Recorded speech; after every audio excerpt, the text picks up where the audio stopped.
قرآن کریم میں اللہ تعالیٰ فرماتے ہیں کہ اے مسلمانوں، تمہارے لیے رسول خدا صلی اللہ علیہ وآلہ وسلم کی ذات گرامی ایک عمدہ نمونہ ہے۔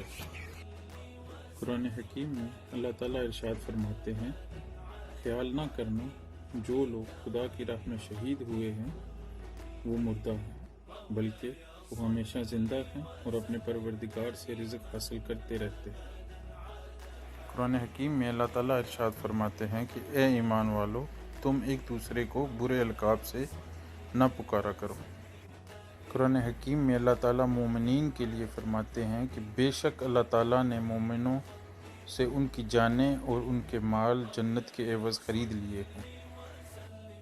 قرآن حکیم میں اللہ تعالیٰ منافقین کے بارے میں فرماتا ہے کہ منافق لوگ جہنم کے سب سے نچلی تہہ میں ہوں گے۔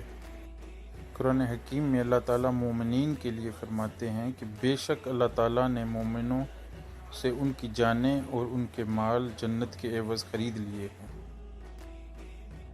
قرآن حکیم میں اللہ تعالیٰ ارشاد فرماتے ہیں کہ اے ایمان والو، تم ایک دوسرے کو برے القاب سے نہ پکارا کرو۔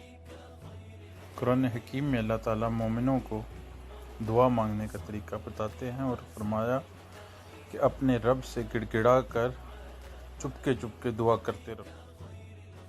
اللہ تعالیٰ قرآن حکیم میں ارشاد فرماتے ہیں کہ لوگوں اپنے رب سے ڈرو جس نے تمہیں ایک جان سے پیدا کیا۔ اللہ تعالیٰ نے قرآن حکیم میں ارشاد فرمایا، اللہ تعالیٰ لوگوں کے لیے مثالیں بیان فرماتا ہے تاکہ وہ سوچیں سمجھیں۔ سبحان اللہ سبحان اللہ سبحان اللہ سبحان اللہ الحمد للہ الحمد للہ